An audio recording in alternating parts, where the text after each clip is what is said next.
From Wish TV and the All Indiana Podcast Network, this is the Business, Equity, and Opportunities Podcast with Scott Sander. Welcome to the Business, Equity, and Opportunities Podcast. I'm Scott Sander. Time to focus on an industry on business, equity, and opportunities. Experts caution that agriculture in Indiana and across the nation is facing threats and security issues, both biological and technology-based. Here at the Indiana Farm Bureau, the FBI and several partners are holding a summit this month to address the issues. Megan Ritter is the Senior Executive Director of the Indiana Farm Bureau. She offers some specifics.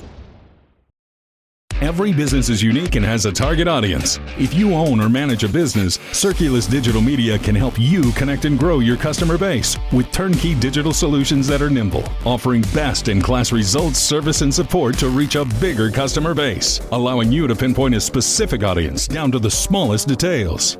Get outside the city, the state, span the globe. Put Circulus Digital Media to work for you. Get started now at circulusdigital.com. That's circulusdigital.com. Some things make zero sense. Like how when you bring your umbrella, it doesn't rain. But when you don't bring one, it pours. But zero sugar and full flavor? Welch's made that make sense with new Welch's Zero Sugar. All that passion fruit, Concord grape, strawberry, or tropical punch goodness with none of the sugar. You've got to sip it to get it. New Welch's Zero Sugar is available in a variety of flavors and sizes, including the 64-ounce multi-serve bottle, which is perfect for serving and sharing with the whole family. Welch's can't make everything make sense, but a zero sugar drink that's still full of fruit flavor? They made that make sense. Try Welch's Zero Sugar today. Available in stores now. This is Business, Equity, and Opportunities. Industry Focus. I'm Megan Ritter, and I work here at Indiana Farm Bureau. We are a farm organization that represents over 60,000 farmer members from across the state, every county. Agriculture is everywhere. Farming and agriculture is Indiana, and Indiana is agriculture. When you think about what that contribution really looks like, Indiana agriculture is as big as the auto industry or the construction business. And so agriculture is everywhere in Indiana. We know that agriculture is really trying to adopt technology, right? We have a lot of technology needs. Digital is the new thing in agriculture, and farmers use a lot of technology on their farms, and so do a lot of agribusinesses as well.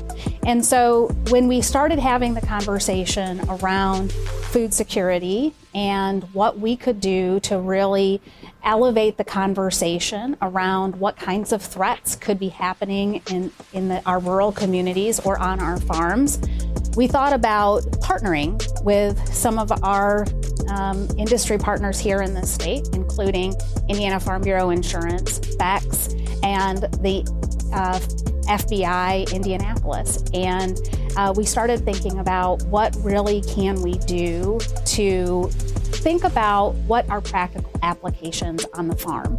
And so that's really why we started the conversation, delivering that value to our members and farmers and really the entire ag ecosystem as we think about food security is national security.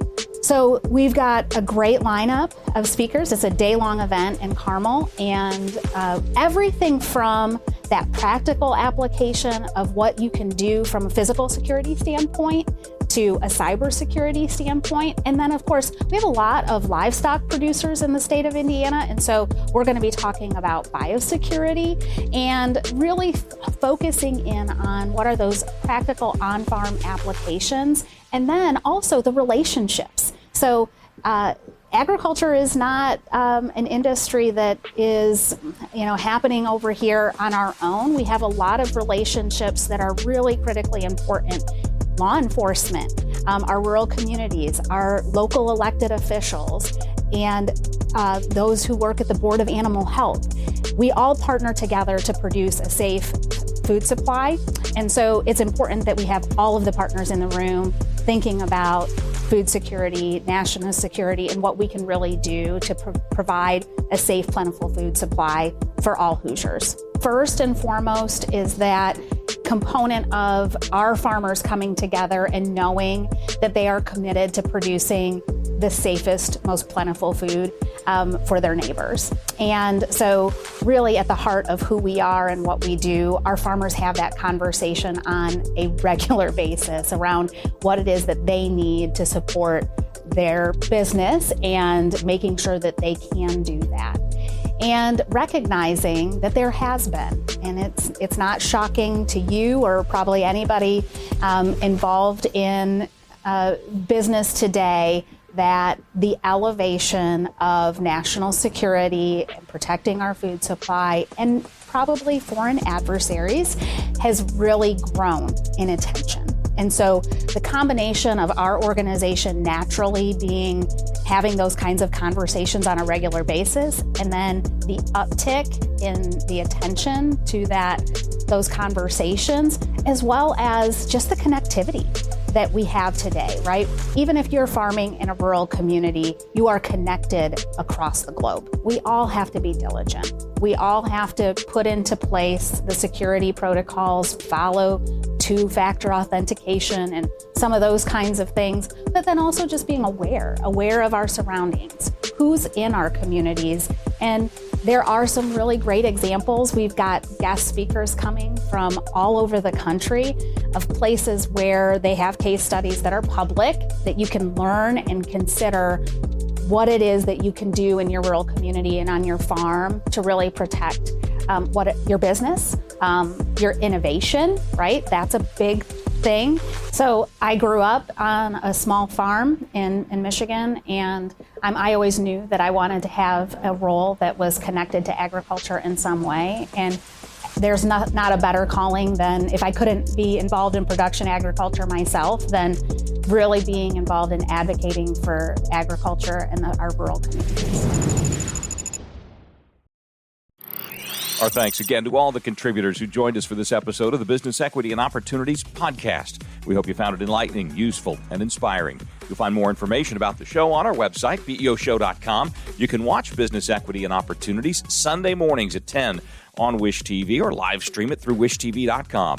Each week we provide 7 full segments with topics ranging from how to get started and how to access capital to the day-to-day running of your business and questions about accounting and bookkeeping. We feature business news and trends and always share a success story from one of our contributors.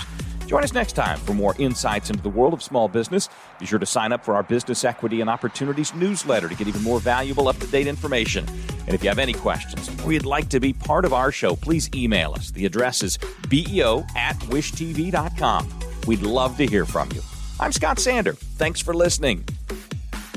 Watch the Business Equity and Opportunity Show on Wish TV and access all of our content and share it on demand anytime at BEOshow.com. You can find more podcasts from Wish TV on the All Indiana Podcast Network at allindianapodcastnetwork.com.